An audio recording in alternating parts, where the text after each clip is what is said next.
अच्छा बेटा, आज है 8 मार्च 2024 और एडएक्सेल फिजिक्स में यूनिट नंबर 1 में हम क्लास आपके साथ करना शुरू करने जा रहे हैं। और इस क्लास में हमने अभी रिकॉर्डिंग से जस्ट बिफोर स्टार्ट रिकॉर्डिंग हमने स्टूडेंट्स के साथ ये वाली बात डिसाइड की है कि हम यूनिट नंबर 1 में वेक्टर करने जा रहे हैं। अच्छा बेटा, ये जो वेक्टर का चैप्टर है, इस वेक्टर के चैप्टर में अगर आप देखें तो थोड़ी सी थ्योरी मैंने वेक्टर की यूँ पढ़ाई भी है कि वेक्टर वो क्वांटिटीज़ होती हैं जो डायरेक्शन के ज़रिए स्पेसिफाइड की जाती हैं, स्केलर में डायरेक्शन नहीं होती वगैरह वगैरह। सिर्फ एक टॉपिक मैंने यूँ पढ़ाया था कि जब कोई वेक्टर एंगल बनाता है और वेक्टर एक्स एक्सिस के साथ एंगल बनाता है। बेटा आयमा, अब हम आपसे बात कर सकते हैं? आयमा, हम आपसे बात कर सकते हैं? तो बेटा वेक्टर का एक्स कंपोनेंट होता है ए कॉस थीटा और वेक्टर का वाई कंपोनेंट होता है ए साइन थीटा। तो यस लिख रही हैं, बात तो करके बताएं, यस या नो बोले तो बेटा आवाज तो आए आपकी हमें। एक्स कंपोनेंट होता है ए कॉस थीटा बेटा, वेक्टर का वाई कंपोनेंट होता है ए साइन थीटा। ठीक, ये मैं पढ़ा चुका हूँ। अच्छा, अब हम आज की क्लास में क्या करना चाहते हैं? तो आज की क्लास में बेटा हेडिंग है, हेडिंग दीजिएगा एडिशन ऑफ वेक्टर्स। बेटा आदि आज की क्लास की हेडिंग है addition of vectors. Sir addition of vectors में हमें दो वेक्टर वो दे देंगे और उन दोनों वेक्टर्स को ऐड करना होगा। ठीक, जैसे कि इस क्वेश्चन में देखिए, इस क्वेश्चन में क्या हो रहा है तो जरा देखिए। सर क्वेश्चन में हो ये रहा है कि एक स्टूडेंट 12 किलोमीटर जा रहा है, इसकी बेयरिंग है 135 डिग्री। तो जरा देखिएगा बेटा, ये वेक्टर है और ये 12 किलोमीटर जा रहा है। बेयरिंग आप समझते हैं मैथमेटिक्स में क्या चीज होती है? तो नॉर्थ के साथ वो एंगल बना रहा है 135 डिग्री का, ये इसकी बेयरिंग है। तो ये है इसका डिस्प्लेसमेंट नंबर 1। ठीक है बेटा, ये इसका डिस्प्लेसमेंट नंबर 1 है। वेक्टर में बेटा याद रखना, जहां पर एरो बना हुआ होता है उसे बोलते हैं हेड, और जहां पे एरो नहीं बना हुआ होता उसको बोलते हैं टेल। तो डिस्प्लेसमेंट नंबर 1 की हेड मैंने यहाँ पर हाईलाइट कर दी है। अच्छा, उसके बाद क्वेश्चन में कहते हैं कि सेम स्टूडेंट 20 किलोमीटर जाता है और अब उसकी बेयरिंग है 340 डिग्री। जब 340 डिग्री के बेयरिंग पे जा रहा है तो उन्होंने उसका ये वाला वेक्टर दिया हुआ है, ये उसकी उन्होंने लेंथ दी हुई है। ठीक है ना, अब ये उसकी उन्होंने लेंथ दी हुई है। सवाल है कि बताइए इन दोनों वेक्टर्स का, वेक्टर नंबर 1 जिसको मैंने बेटा D1 का है और वेक्टर नंबर 2 बेटा जिसको मैंने D2 का है। क्वेश्चन है बताइए इन दोनों का रिजल्टेंट क्या होगा। इन दोनों का रिजल्टेंट मालूम करने के लिए बेटा हम लोग मेथड यूज करते हैं head to tail rule. Head to tail rule ये कहता है कि पहले वेक्टर की हेड को दूसरे वेक्टर की टेल के साथ कनेक्ट कर दे। अब कनेक्ट करने का क्या मतलब है? तो मेरे पास एक एप्लीकेशन है जो यकीनन एग्जाम में आपके पास नहीं होगी। वो ये कि मैं इस वेक्टर को, जिसको मैंने अभी हाईलाइट किया है, मैंने बेटा इसको यहाँ से उठाया और उठाकर इसको यहाँ लाके शिफ्ट कर दिया। ऑब्वियसली ये सहूलत आपको एग्जाम में तो नहीं अवेलेबल होगी, लेकिन मैंने करा क्या है कि जो वेक्टर बेटा यहाँ पे बना हुआ था, इस वेक्टर को आप इस तरह उठा के तो नहीं लेके जा सकते, लेकिन आपके पास जो रूलर होता है उस रूलर को इस वाले वेक्टर के साथ अलाइन करें और फिर अपने रूलर को मूव कराते हुए यहाँ से यहाँ लेकर आ जाए और वहां ले जाके उसी के पैरेलल वहां पे एक वेक्टर बना दें। जब आपने वेक्टर बना दिया तो जो पहला वेक्टर जो मैंने अभी यहाँ बनाया है इट इज D1, जो यहाँ पहले से बना हुआ है इट इज D2। और आप देख लीजिए मैंने D2 की हेड को अगले वेक्टर की टेल के साथ ज्वाइन कर दिया, हेड को टेल के साथ ज्वाइन कर दिया। बताओ बेटा, जब हेड को टेल के साथ ज्वाइन कर दिया तो अब जो रिजल्टेंट बनेगा वो ये ग्रीन वाला वेक्टर है। ये जो ग्रीन वाला वेक्टर है इसको जरा बेटा मैंने हाईलाइट करके और थिक बना रहा हूँ ताकि आपको समझ में आ सके, इट इज द रिजल्टेंट। और अगर ये रिजल्टेंट है तो बेटा हादिया, आप हमें इसमें से बता सकती हैं ABCD कौन सा आपको रिजल्टेंट इसमें से लग रहा है? ABCD कौन सा लग रहा है बेटा? बिल्कुल बी लग रहा है और बी ही इसका आंसर है। बेटा आयमा आप हमें बताएं कि आपको जो मैंने कैलकुलेशन की कैलकुलेशन बेटा समझ में आई? आयमा? हाँ बेटा, जो मैंने एक्सप्लेनेशन दी एक्सप्लेनेशन समझ में आई कि दो वेक्टर थे, मैंने D2 को वहीं पे रखा, D1 वाले वेक्टर को बेटा मैंने यहाँ से उठाया, ओके बेटा, और उसको मैंने D2 के साथ ज्वाइन कर दिया और ये रिजल्ट बन गया। ठीक है जी, जबरदस्त हो गया और आपको समझ में भी आ गया, जबरदस्त। ये पहला सवाल हो गया वेक्टर का। अब हम खाली वेक्टर की बात करें और किसी की बात नहीं करें। एक और क्वेश्चन है, क्वेश्चन में कह रहे हैं जनाब कि steps on escalator moves with speed, ये स्पीड दी हुई है 0.5 मीटर पर सेकेंड, और ये इसका vertical component, the vertical component of velocity दिया हुआ है 0.3 मीटर पर सेकेंड। क्वेश्चन क्या है, बताइए इसका हॉरिजेंटल कंपोनेंट क्या होगा। यानी इन्होंने वर्टिकल कंपोनेंट दे दिया, वेक्टर दे दिया, और आपसे पूछ रहे हैं कि बताइए इसका हॉरिजेंटल कंपोनेंट क्या होगा। तो याद रखना बेटा कि हॉरिजेंटल कंपोनेंट और वर्टिकल कंपोनेंट दोनों को हेड टू टेल रूल से कनेक्ट करें तो उसका रिजल्टेंट आ जाता है। ठीक है ना। अब ये जो रिजल्टेंट है, ये रिजल्टेंट उन्होंने दिया हुआ है 0.5 है, जो वर्टिकल कंपोनेंट है वो उन्होंने दिया हुआ है 0.3 है, हॉरिजेंटल कंपोनेंट आपसे पूछ रहे हैं। सवाल मेरे ख्याल में बड़ा आसान से, अगर ट्रायंगल मैंने बना दी तो हादिया इस ट्रायंगल को देख के आपके दिमाग में क्या बात आती है? If you have to calculate the horizontal component of velocity, बोलिए बेटा। पाइथागोरस थ्योरम लगा देंगे, और पाइथागोरस थ्योरम कहता है v square is equals to x square plus y square. ठीक है जनाब। v है आपके पास 0.5, थोड़ा तेज कीजिएगा, v है 0.25, और उसके बाद v है बेटा 0.25 या 0.5, x आपने कैलकुलेट करना है, y प्लस है बेटा, y को उधर लेके जा रहा हूँ, y माइनस हो जाएगा, y है बेटा 0.3, आपने वेलोसिटी का x कैलकुलेट करना है, x के ऊपर स्क्वायर है, स्क्वायर बेटा उधर आके बनेगा अंडर रूट। हादिया बेटा इसका आंसर बता सकते हो? पाइथागोरस थ्योरम लगा के 0.5 स्क्वायर माइनस 0.3 स्क्वायर सॉल्व करते हो तो बेटा क्या आ रहा है वेलोसिटी का x कंपोनेंट?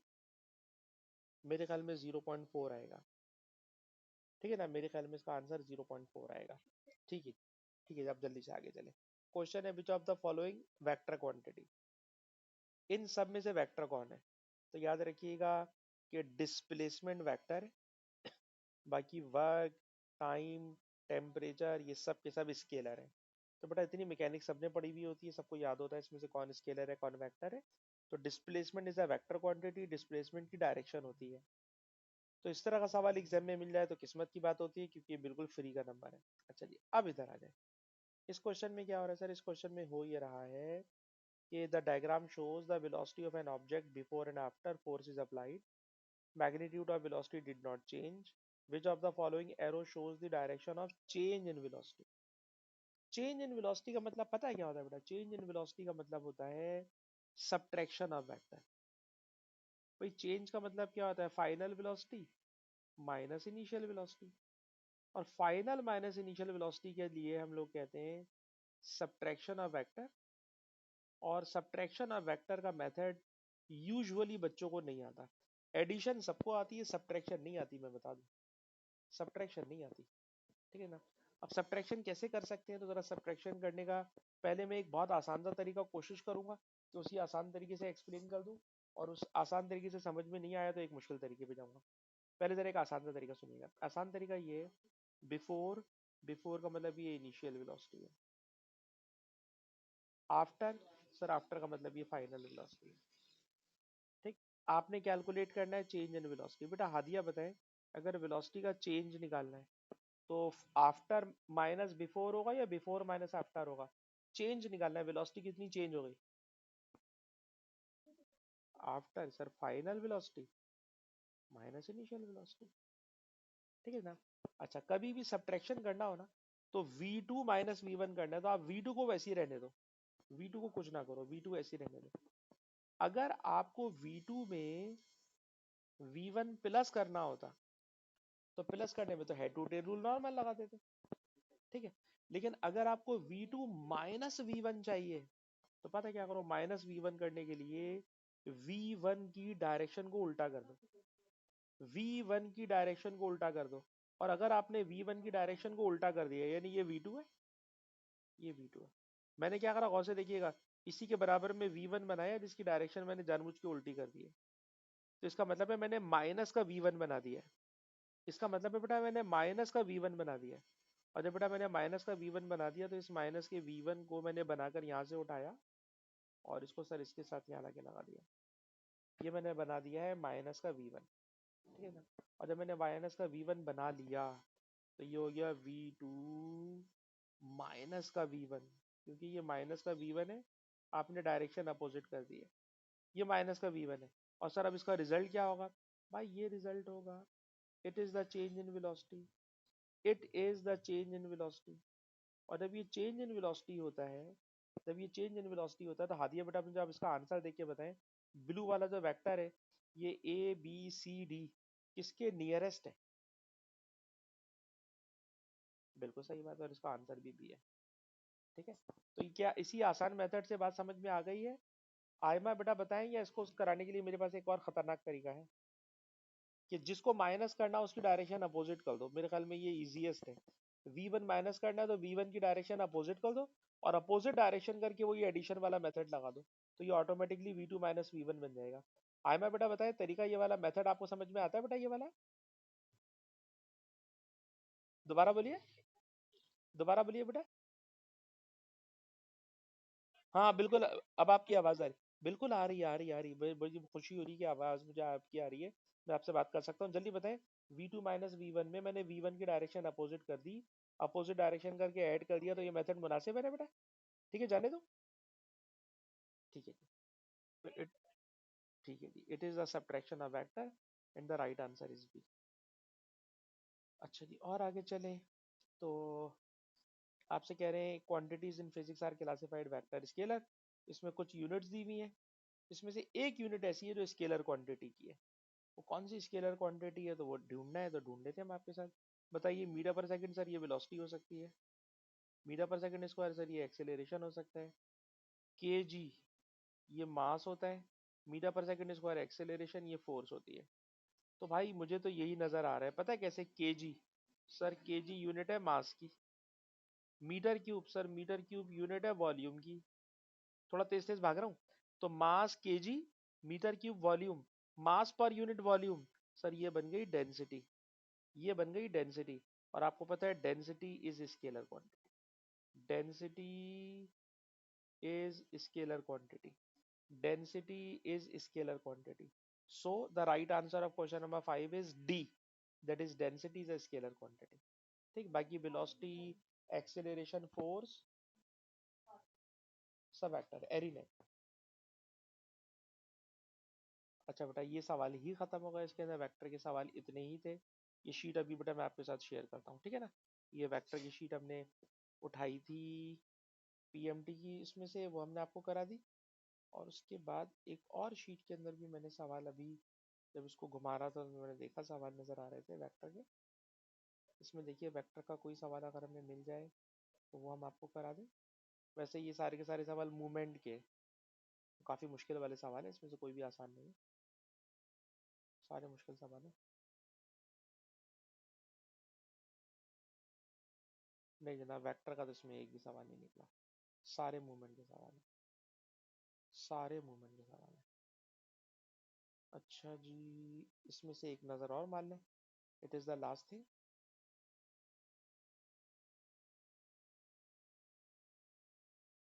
ये एक और सवाल हमें वेक्टर का नजर आ गया बेटा, जरा इसको देखिएगा, एक और क्वेश्चन हमें वेक्टर का नजर आ गया। क्वेश्चन बेटा ये है, क्वेश्चन ये है कि फ्री बॉडी फोर्स डायग्राम हमें नजर आ रही है जिसमें थ्री फोर्सेस एक्ट कर रही हैं। कह रहे हैं calculate horizontal and vertical component of 83 Newton force. अच्छा, हॉरिज 83 न्यूटन वाली फोर्स का हॉरिजेंटल कंपोनेंट चाहिए और वर्टिकल कंपोनेंट चाहिए। अच्छा, तो ये तो बहुत ही बचपन वाला सा सवाल है।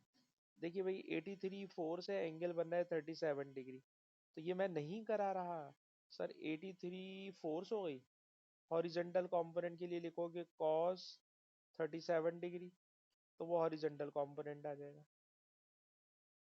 ठीक है ना। उसके बाद वर्टिकल कंपोनेंट निकालना है, तो ये हॉरिजेंटल हो गया। सर वर्टिकल कंपोनेंट निकालना है तो 83 साइन 37 डिग्री। ठीक है ना, अब तो हॉरिजेंटल भी आ जाएगा वर्टिकल भी आ जाएगा। तो नहीं करा रहा, मैं तो समझ रहा था इसमें कोई मुश्किल चीज होगी, लेकिन इसमें कोई मुश्किल चीज नहीं आई है। हॉरिजेंटल कॉस थीटा होता है, वर्टिकल साइन थीटा होता है, इसमें और ऐसी कोई खास मुश्किल चीज नहीं है। ठीक है जी, तो वेक्टर का हमें कोई और क्वेश्चन इसमें मुश्किल हमें नजर नहीं आ रहा, कोई मुश्किल सवाल हमें नजर नहीं आ रहा, इसलिए वेक्टर, अच्छा नहीं, ये एक और सवाल आ गया वेक्टर का जी, एक और सवाल आ गया वेक्टर का बेटा। ये एक और सवाल है, क्वेश्चन देखिए। The diagram shows two forces acting on a body. ठीक है, किसी बॉडी पे दो फोर्सेस लग रही हैं, एक 8 न्यूटन की है, एक 4 न्यूटन की है। नीचे उन्होंने एक ग्राफ पेज बना के दिया हुआ, और उस ग्राफ पेज के ऊपर हमने, इसका मतलब है स्केल डायग्राम से इसको पूरा सॉल्व करना है। तो जरा देखते हैं स्केल डायग्राम से कैसे सॉल्व होगी। क्वेश्चन है कि draw scale diagram, resultant force मालूम करनी है 1 सेंटीमीटर इक्वल टू 1 न्यूटन। तो 1 सेंटीमीटर 1 न्यूटन के बराबर है, तो 8 न्यूटन का मतलब 8 सेंटीमीटर की लाइन बनानी है। 8 सेंटीमीटर की लाइन बनानी है।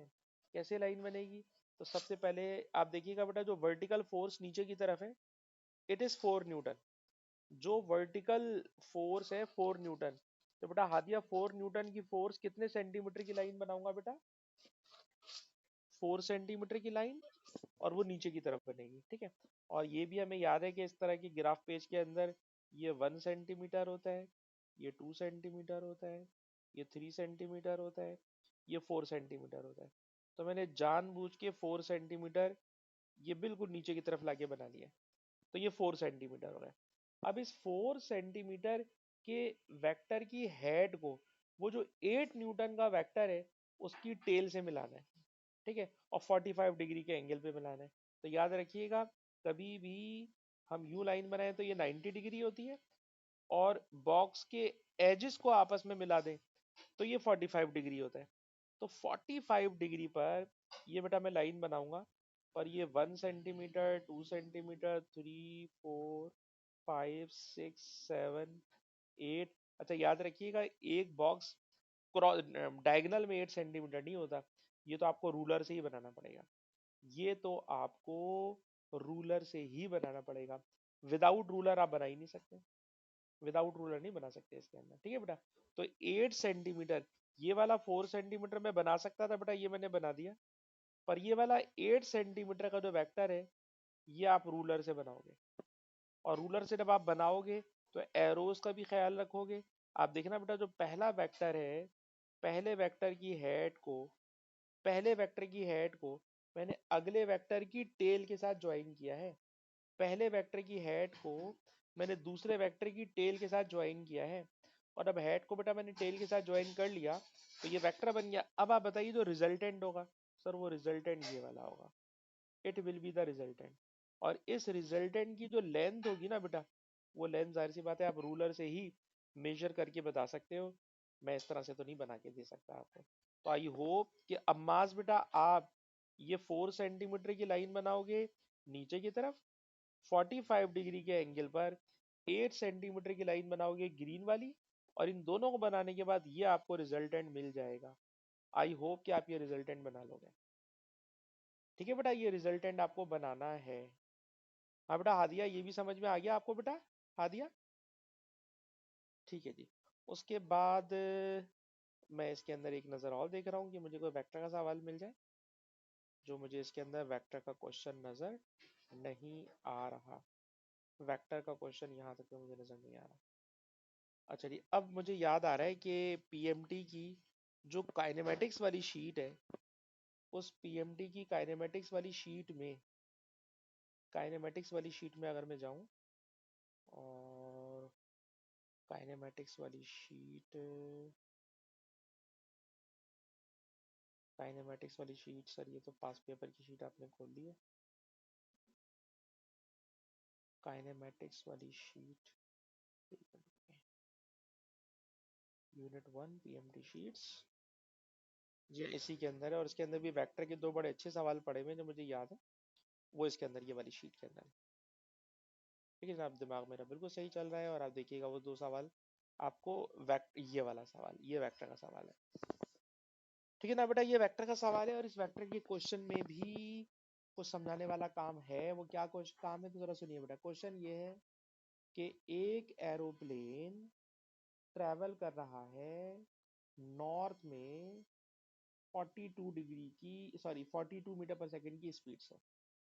तो बेटा ये नॉर्थ होता है, ठीक है ना। ईस्ट वेस्ट नॉर्थ साउथ आप समझते हो, east west north south, east west north south, ठीक है ना।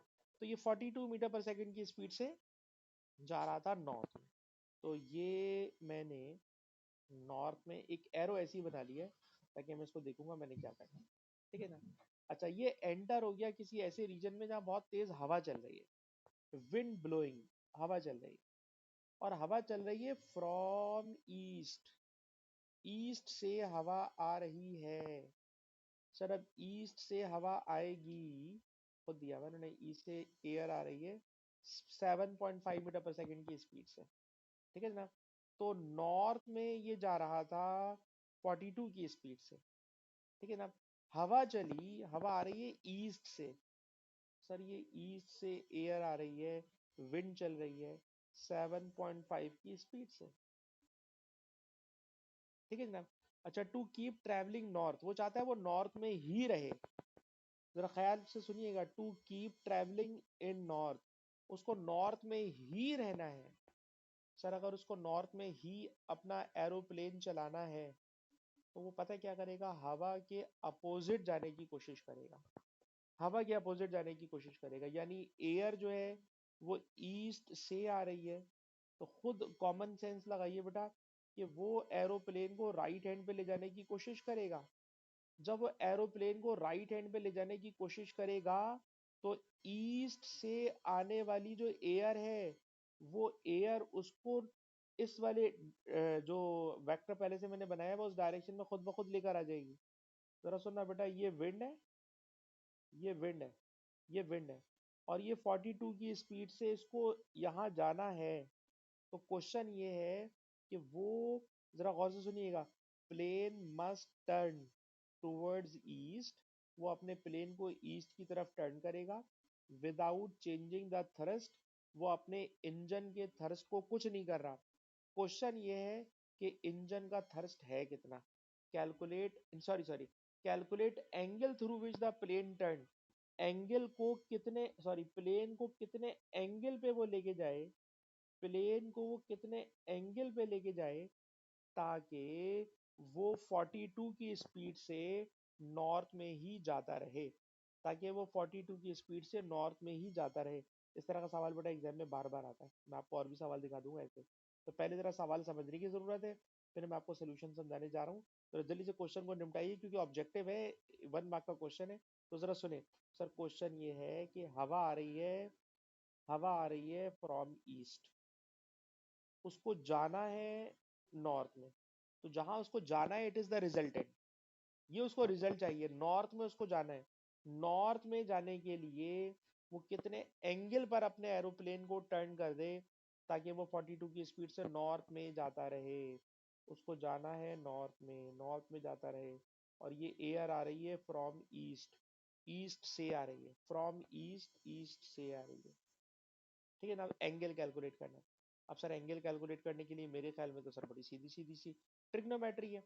ट्रिग्नोमेट्री में 90 डिग्री की सामने वाली साइड हाइपोटेन्यूज हो गई, ना उसने बताई है ना उसने पूछी है।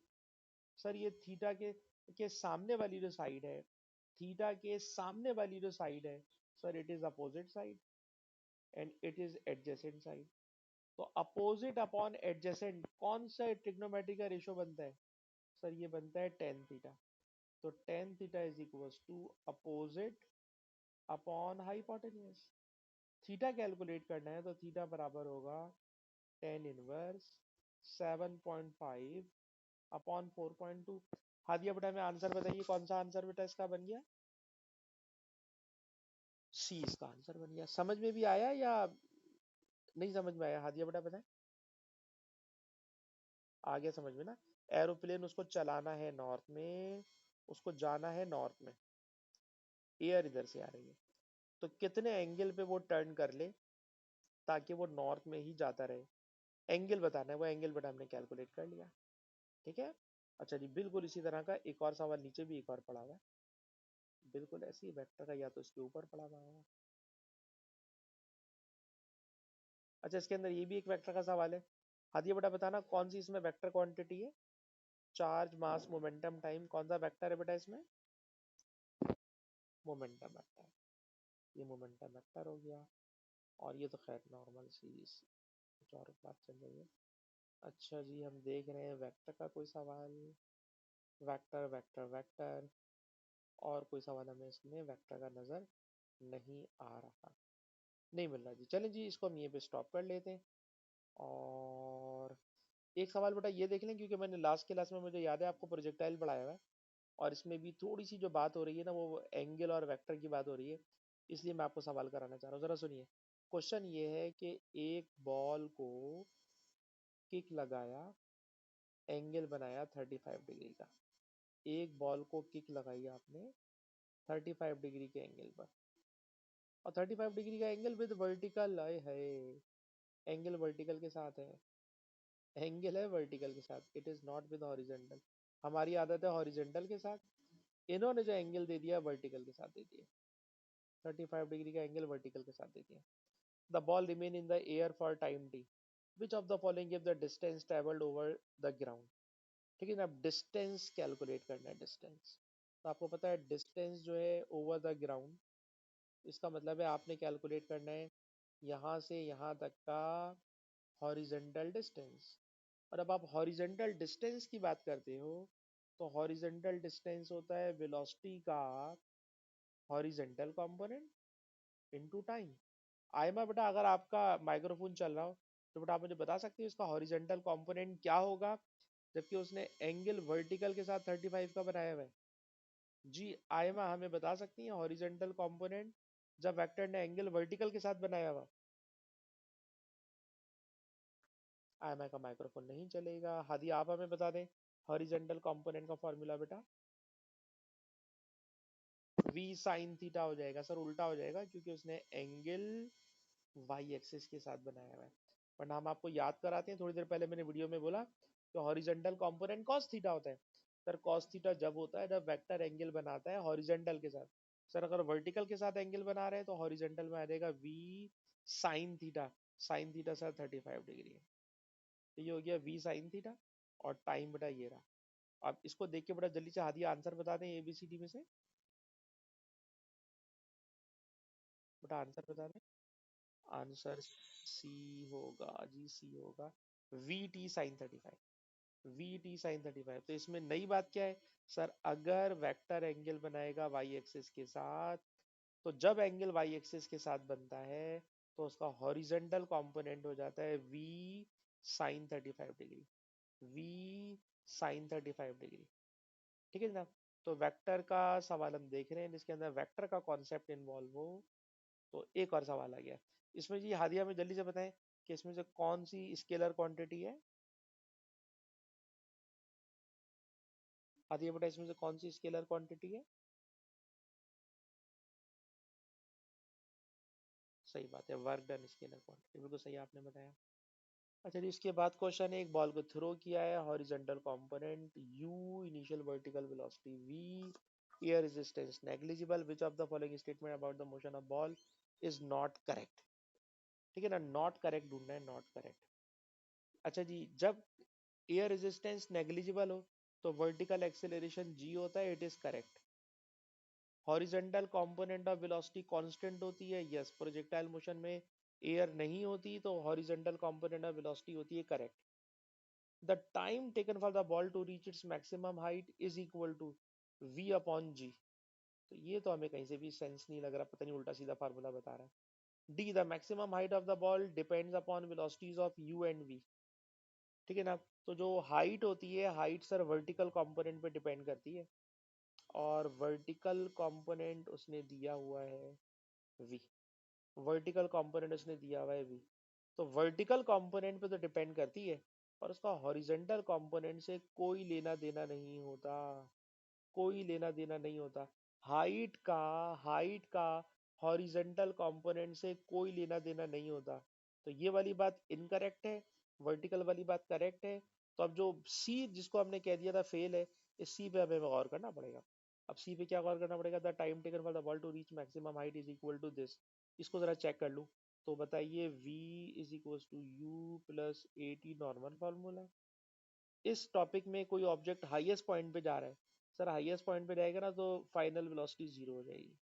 एक बात, initial vertical velocity sir v खुद बोल रहा है जी जी टी। अच्छा टाइम निकालना है, माइनस का जी टी माने कि प्लस का जी टी हो जाएगा। तो सही बोल रहा है भाई, टाइम बराबर होगा v upon g. V upon g, तो ये वाली बात सही है। अलबत्ता इनकरेक्ट में अब इसका आंसर बन गया डी। हादिया सिर्फ बता दें इस डी में कौन सी बात इनकरेक्ट है? हादिया बेटा बताएं इसमें से कौन सी बात इनकरेक्ट है जिसकी वजह से इसको हमने डी को बोल दिया फेल है, मतलब इनकरेक्ट है। मैक्सिमम हाइट जो होती है वो वर्टिकल कंपोनेंट पे डिपेंड करती है, उसका हॉरिजेंटल कंपोनेंट से कोई लेना देना नहीं होता। ठीक है। अच्छा बेटा, ये प्रोजेक्टाइल के जितने क्वेश्चन आपको स्क्रीन पे नजर आ रहे हैं ना, ये सारे के सारे वीडियोस में मौजूद हैं, सारे के सारे क्वेश्चन वीडियो में मौजूद हैं। आपको बस करने की जरूरत है। अच्छा एक और सवाल मुझे यहाँ वेक्टर टाइप नजर आ रहा है, वो भी मैं यहाँ पे कराना चाहूंगा। क्वेश्चन ये है कि एक एथलीट है, वो एक रेस में भाग रहा है और उसको भागना है सर्कुलर ट्रैक के 3/4 पर, जिसका रेडियस 30 मीटर का है। ये आपको उन्होंने दिखा दिया। कह रहे what is the magnitude of displacement. Displacement calculate करना है, मैग्नीट्यूड ऑफ डिस्प्लेसमेंट कैलकुलेट करना है। तो डिस्प्लेसमेंट कैसे कैलकुलेट करेंगे? तो डिस्प्लेसमेंट होता क्या है? डिस्प्लेसमेंट होता है sir shortest displacement, shortest initial और स्टार्ट और एंड का shortest possible distance, it is the displacement. ये डिस्प्लेसमेंट है। अब ये डिस्प्लेसमेंट कैसे निकालेंगे तो मैं तो बता दूंगा, लेकिन अम्माज तुमने भी अच्छी खासी मैकेनिक्स पढ़ी हुई है, अम्माज तुम बताना मुझे, मशवरा दो अम्माज, डिस्प्लेसमेंट कैसे कैलकुलेट होगा ये वाला? नहीं, कोई सरकमफेरेंस का फार्मूला यूज नहीं होगा। हाँ बेटा हादिया तुम बताओ, किस तरह से ये वाला मैं डिस्टेंस कैलकुलेट कर लूंगा? मैग्नीट्यूड ऑफ डिस्प्लेसमेंट, डिस्प्लेसमेंट में सरकमफेरेंस क्यों आएगा यार? डिस्टेंस थोड़ी पूछ रहा है बेटा, डिस्टेंस होता है ओरिजिनल पाथ, ओरिजिनल पाथ होता है सरकमफेरेंस। हाँ तो डिस्प्लेसमेंट नहीं है। हाँ हादिया आप बताएं, हादिया बेटा आप बताएं, how do we calculate displacement? नहीं समझ में आ रहा, नो कर दे, मैं जल्दी समझा दूंगा। नहीं पता बस, ठीक है मैं भी आपको बता देता हूँ। बेटा इसमें होगा ये, हाँ बोले बोले तेरे आवाज आप बोले। हाँ ये वाला सेंटेंस सुना था। अब माज ने बेटा सही बता दिया, हाँ दिया बेटा। सर ये रेडियस दिया हुआ, ये रेडियस ले लें और ये रेडियस ले लें। आपके पास दो रेडियस आ गए, दोनों रेडियस 30 है। तो ये रेडियस 30 है, ये रेडियस 30 है। आपको ये कैलकुलेट करना है। ये हाइपोटेनियस है, ये बन गया हाइपोटेनियस। और अगर ये हाइपोटेनियस बन गया तो सर हाइपोटेनियस बराबर होगा square of 30 plus square of 30। Pythagoras लगाओगे तो हाइपोटेनियस अंडर रूट करके आएगा, और इसमें से आपको कोई आंसर मिल जाएगा। कर लें क्योंकि अजीब सा आपको लग रहा है, जरा बेटा कोई बच्चा करके बताए मुझे जल्दी से इसका आंसर, इसमें से कोई आंसर। 42 आ गया। हादी अब आपने मेरी बात को पकड़ लिया बेटा? ठीक है। अच्छा अगर मैं आपसे हादिया आपसे पूछूं what is the magnitude of distance, तो डिस्टेंस के लिए क्या करोगे?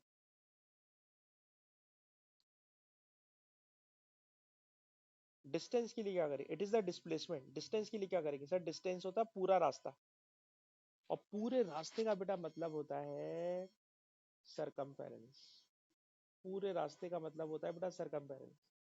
और अगर पूरे रास्ते का मतलब, हाँ हाँ बोले बोले। 3/4 क्या करेंगे 3/4 का?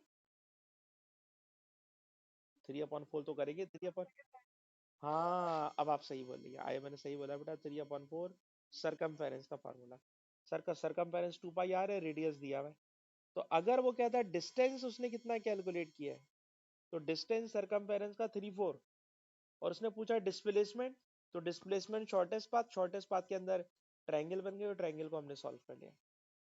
अच्छा जी एक और सवाल दे दिया, ये सवाल भी आपको तंग कर सकता है। हादिया बेटा जरा, बल्कि आयमा आपका माइक्रोफोन चल गया, आप बेटा हमें बता सकते हैं विच of the following magnitude of displacement, starting point बता दिया, फिनिश पॉइंट बता दिया, स्केल बता दिया। स्केल का मतलब है कि हमने रूलर यूज करना है, स्केल का मतलब है हमने रूलर यूज करना है।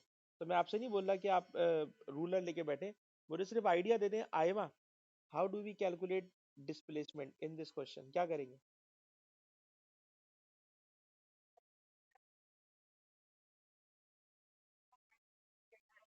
हाँ, उस लाइन की लेंथ को मेजर करेंगे, लाइन की जो लेंथ आएगी वो सेंटीमीटर में होगी, उसको स्केल से मल्टीप्लाई कर देंगे तो मिलीमीटर में आंसर आ जाएगा। हादिया मेरी बात समझ में आई बेटा? आई मैंने जो बात बोली है बेटा? चले, जबरदस्त बात हो गई। अच्छा जी, उसके बाद ये काइनेमेटिक्स शुरू हो गया। काइनेमेटिक्स हमारा आज का टॉपिक नहीं है। हम काइनेमेटिक्स को नहीं कर रहे, या तो वेक्टर कर रहे हैं, या वेक्टर के साथ थोड़ा सा भी प्रोजेक्टाइल आ जाता है तो प्रोजेक्टाइल देख लेते हैं। काइनेमेटिक्स हम नहीं कर रहे, इस क्लास में नहीं कर रहे। इसके अंदर भी जनाब स्केलर क्वांटिटी, वेक्टर क्वांटिटी आ रही है, इसलिए जल्दी से मुझे आप बताएं Aima, what is scalar quantity इस इन चारों में? स्केलर है बोले स्केलर कौन है? बिल्कुल एनर्जी स्केलर है। ठीक है जी, distance scalar, displacement vector, energy scalar, momentum vector, velocity vector. अच्छा जी, the winner of 400 metre race must have the greatest. उसके अंदर क्या चीज ग्रेटेस्ट होगी ताकि वो रेस विन कर जाए? जब आप सर जो मैक्सिमम स्पीड से भागेगा ना, जो मैक्सिमम स्पीड से भागेगा उसका जो रेस होगी वो जाहिर सी बात है वो जीत जाएगा 400 मीटर की रेस। अच्छा, 400 मीटर की रेस में मैक्सिमम स्पीड से जीतेगा या एक्सेलरेशन से जीतेगा? क्योंकि 400 मीटर बहुत छोटा सा रास्ता होता है, और जब छोटा सा रास्ता होता है तो जितनी तेजी से वो एक्सेलरेशन पकड़ेगा वो रेस जीत जाएगा। तो मैं खुद कंफ्यूज हो गया, इसलिए मैं अपने आंसर को वापस ले रहा हूँ। हादिया मशवरा दें, ए या डी? 400 मीटर बहुत छोटा सा रास्ता होता है। 400 मीटर बहुत छोटा रास्ता होता है, बताओ।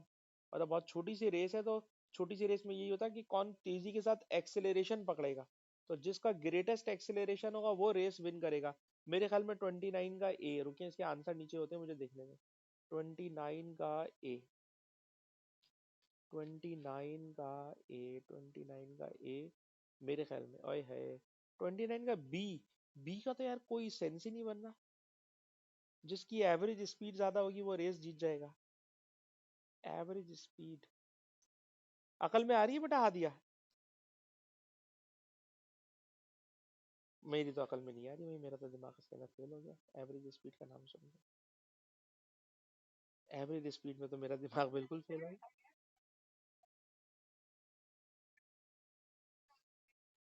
हाँ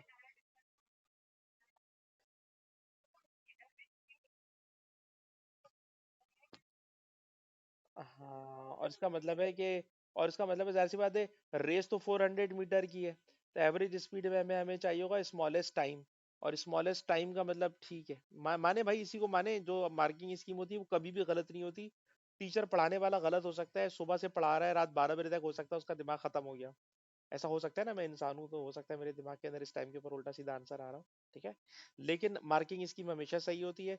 इस सवाल में मुझे कंफ्यूजन थी, इसलिए भाई मैंने देख भी लिया, और मुझे इसके अंदर कोई शर्मिंदगी की बात भी नहीं है कि क्या हो गया, सवाल में नहीं आया दिमाग में, इंसान है हम, तो हमने देख लिया आंसर, पर पढ़ाना सही है भाई।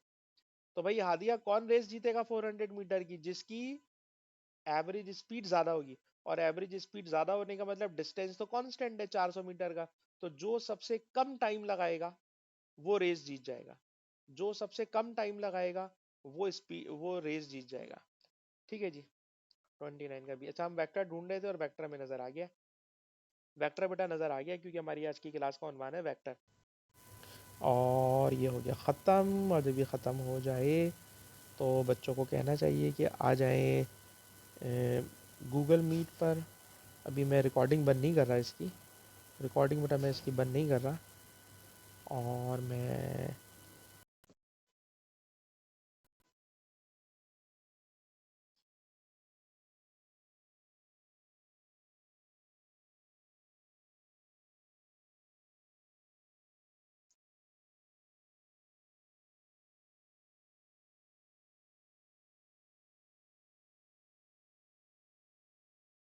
अच्छा बेटा, जब तक हमें बच्चे ज्वाइन करेंगे जब तक हम अपनी रिकॉर्डिंग को स्टॉप नहीं कर रहे, और रिकॉर्डिंग पर ही हम चल रहे हैं।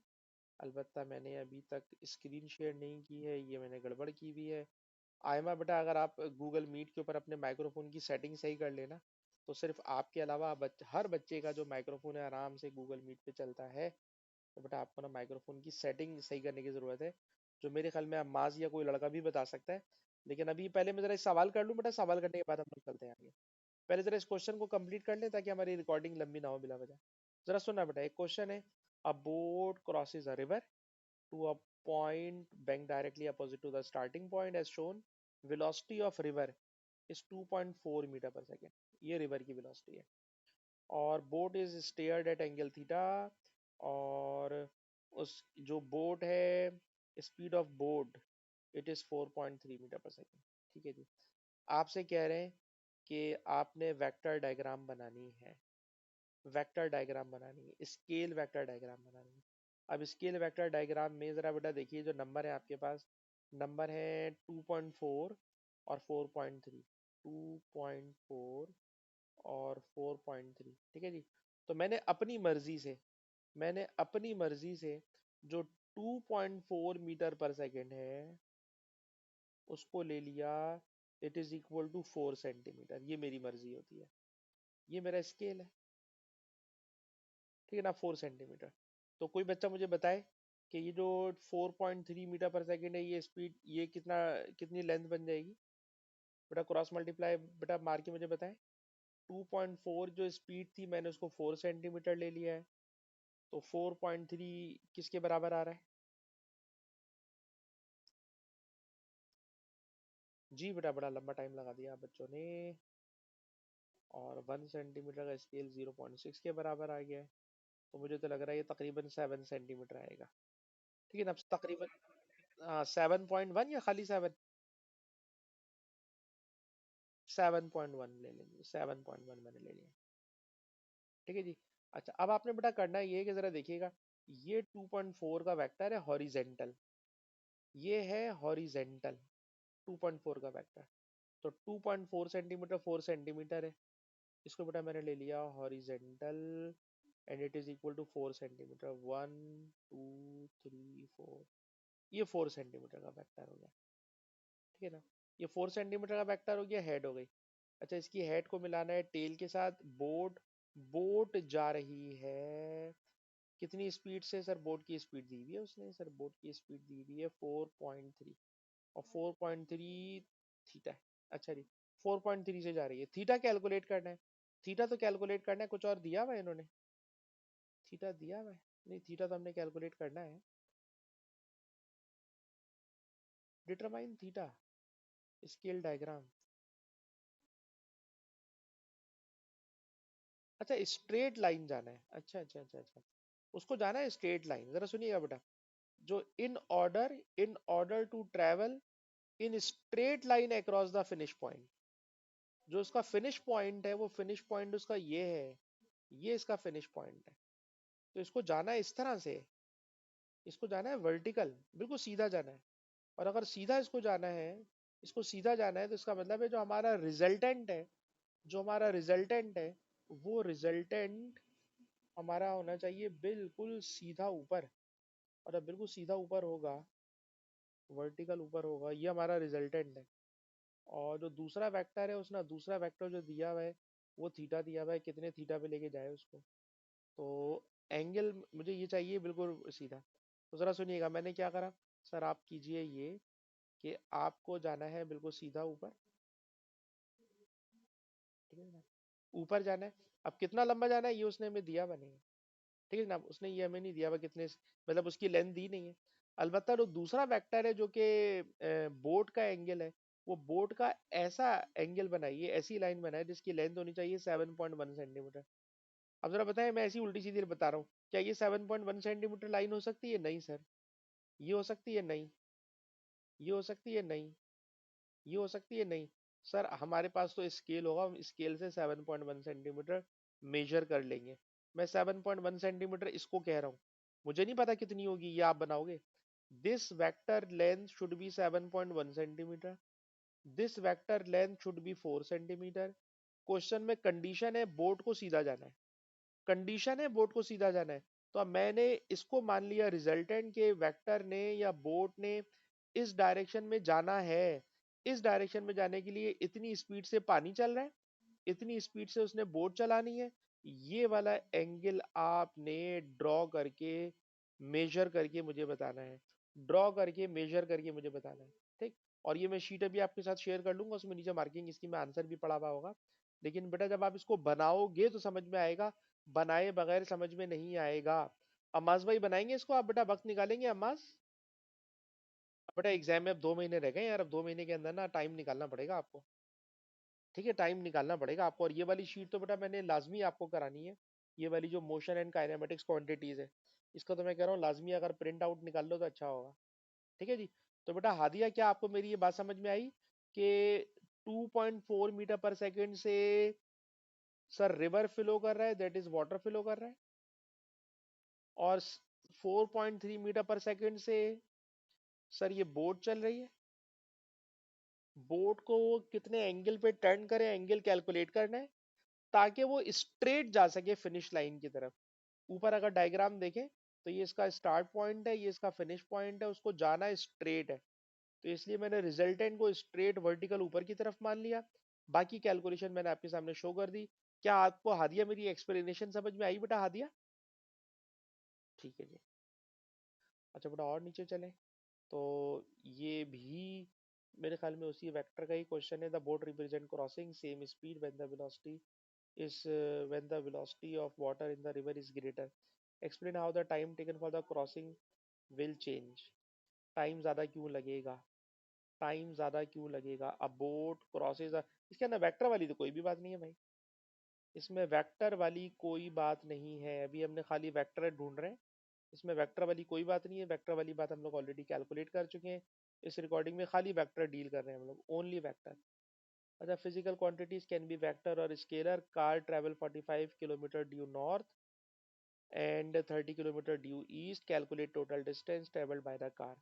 Calculate displacement of the car. दो चीजें पूछ रहा है तो गौर से सुनिएगा। 45 किलोमीटर, तो 45 किलोमीटर वो गया है नॉर्थ में, सर नॉर्थ होता है ऊपर, 45 किलोमीटर नॉर्थ, और 30 किलोमीटर ईस्ट। तो 45 किलोमीटर नॉर्थ है, 30 किलोमीटर ईस्ट है। क्वेश्चन है डिस्टेंस बताएं। हाँ दिया बेटा, जल्दी से बताओ डिस्टेंस क्या होगा इसके अंदर, वेक्टर वाला कॉन्सेप्ट यूज कराने जा रहा है वो। What will be the distance? जी नहीं सर, डिस्टेंस होता है ओरिजिनल पाथ। ओरिजिनल पाथ का मतलब सर दोनों को ऐड कर लेंगे। ठीक है ना, तो ये हो गया। और जो आपने मुझे बेटा आंसर बताया ना, वो ये वाला है। It is the shortest path, shortest path is the displacement, and this displacement will be calculated by Pythagoras theorem. और पैथागोरस थ्योरम में उन्होंने इतनी बड़ी सारी जगह दी हुई है आपको। पैथागोरस थ्योरम लगाएं, 30 square plus 45 square, under root करेंगे तो डिस्प्लेसमेंट आ जाएगा। ठीक है ना। तो डिस्प्लेसमेंट में बेटा वेक्टर वाला कॉन्सेप्ट है, डिस्टेंस सीधा सीधा आपने टोटल पाथ को कैलकुलेट कर लेना है, ऐड कर लेना है। प्रोजेक्टाइल मोशन बेटा, दोबारा बोले दोबारा बोले। नहीं नहीं नहीं, बस खाली वो बता देना। अच्छा, डायरेक्शन उसने पूछी आपसे ही बोले, जब डिस्प्लेसमेंट बोला तो डायरेक्शन भी बतानी होगी। और डायरेक्शन अगर आपने बतानी है तो मेरे तो ख्याल है थीटा बता दें। थीटा मेजर कर, अच्छा मेजरमेंट तो कर नहीं रहे क्योंकि स्केल डायग्राम नहीं है, स्केल डायग्राम नहीं है। तो थीटा अगर आपने डायरेक्शन बतानी है तो नॉस्ट या तो इस पे ना वो लगा दे, रुक जाए। अगर वो आपसे थीटा पूछ रहा है, ये वाला थीटा, डायरेक्शन, हाँ सर डायरेक्शन भी नीचे लिखी हुई है। अच्छा मैंने अम्मा डायरेक्शन को देखा ही नहीं था, डायरेक्शन भी पूछ रहा है। और डायरेक्शन पूछ रहा है तो डायरेक्शन के लिए पता क्या करना पड़ेगा, theta is equal to tan inverse. याद है अभी थोड़ी देर पहले हम इस तरह का एक सवाल कर चुके हैं एरोप्लेन वाला, तो ये वही वाला चक्कर होगा। Theta is equal to tan inverse 30/45 करोगे तो ये एंगल भी आ जाएगा, और एंगल आपको डायरेक्शन बता देगा। ठीक है। और जो डायरेक्शन लिखोगे तो लिख दोगे फ्रॉम नॉर्थ, नॉर्थ से इतने एंगल पे, नॉर्थ से इतने एंगल पे। ठीक है, नॉर्थ से इतने एंगल पे। प्रोजेक्टाइल है, प्रोजेक्टाइल मैंने आपको अलग वीडियो में दी हुई है, आज हम खाली वेक्टर डील कर रहे हैं। एक और सवाल आ गया, इस सवाल में अगेन पूछ रहे हैं वेक्टर क्वांटिटी बताएं। आयमा का माइक्रोफोन चेक करेंगे। आयमा जल्दी से बताएं वेक्टर क्वांटिटी कौन सी है इसमें से। आयमा, आयमा जी वेक्टर क्वांटिटी आयमा। आयमा का मोमेंटम, या तुम्हारा माइक्रोफोन चल तो रहा है बेटा इसके ऊपर, गूगल मीट पर आज है बेटा, चल रहा है आपका माइक्रोफोन ना? अच्छा जी। नहीं नहीं, अब तो आ रही है, अल्हम्दुलिल्लाह अल्हम्दुलिल्लाह आ रही है। वेक्टर नहीं है सर इसके अंदर, डिस्टेंस वेक्टर नहीं है इसमें, डिस्टेंस वेक्टर नहीं है। एक और सवाल आ गया जी एक और सवाल आ गया। ये भी वेक्टर का है। इसमें क्या हो रहा है, a pilot wishes to fly due east, उसको जाना है ईस्ट में, उसको जाना है ईस्ट में। तो जो हमारा रिजल्टेंट है वो रिजल्टेंट ये रहा भाई, ईस्ट में जाना है। और wind is blowing north, wind इस तरह जा रही है। The direction of north is shown, north की डायरेक्शन शो कर दी है। Which of the following correctly shows the direction of plane, plane को किस डायरेक्शन में जाना चाहिए, प्लेन भैया इस डायरेक्शन में जाएगा, प्लेन अगर इस डायरेक्शन में जाएगा, मैं गलत बोल रहा हूँ, रुक जा रुक जा रुक जा रुक जा। ये विंड जा रही है, ये विंड है, ये विंड है, ठीक है। और ये विंड जा रही है नॉर्थ में, और पायलट ड्यू ईस्ट जाना है, ये रिजल्ट है भाई। रिजल्ट उसे कहते हैं जिसमें आपको जाना होता है, ये रिजल्टेंट है, ठीक है ना। अब ये रिजल्टेंट है, और याद रखिएगा जो रिजल्टेंट होता है, रिजल्टेंट की हेड को हेड से मिलना होता है, और रिजल्टेंट की टेल को टेल से मिलना होता है। रिजल्टेंट की हेड हेड से मिलनी चाहिए, रिजल्टेंट की टेल टेल से मिलनी चाहिए, ठीक है जनाब। तो ये रिजल्टेंट बन नहीं पा रहा इस तरह से, तो फिर मैं क्या करूँ, तो जरा रुके। मैंने किया ये कि नॉर्थ को इधर लेकर आ गया, नॉर्थ को मैं इधर लेकर आ गया। जब मैं नॉर्थ को इधर लेकर आ गया तो ये वाली डायरेक्शन बनेगी, एरोप्लेन को इस डायरेक्शन में जाना चाहिए। लेकिन इसमें भी मुझे लग रहा है कि हेड से हेड मिल रही है, पर टेल से टेल नहीं मिल रही, टेल से टेल नहीं मिल रही। रुक जाए भाई, रुक जाए, क्या हो गया। अब pilot wishes to fly due east, east में उसको जाना है, ईस्ट में जाना है, तो east is the resultant, east is the resultant. और wind is blowing north, wind जा रही है ऊपर की तरफ, विंड जा रही है ऊपर की तरफ, ठीक है। जब विंड जा रही है ऊपर की तरफ बेटा, ये विंड है, और ये रिजल्ट है जिसमें उसको जाना है, ठीक है। अब इसमें से ए बी सी डी में से बेटा सबको फिट करके देखो, कौन सा, कौन सी डायरेक्शन है जिसको हम फिट करें, तो उसको मिलाने से रिजल्ट ये वाला बन रहा है, सही है। तो जरा गौर से देखिएगा, विंड ऊपर और ये भी ऊपर, तो सर ए तो हो ही नहीं सकता। अच्छा, विंड ऊपर, विंड ऊपर, और ये ये इस तरह चले, ये भी नहीं हो सकता। अच्छा जी, विंड ऊपर, विंड ऊपर चले, उसको जाना है नॉर्थ में,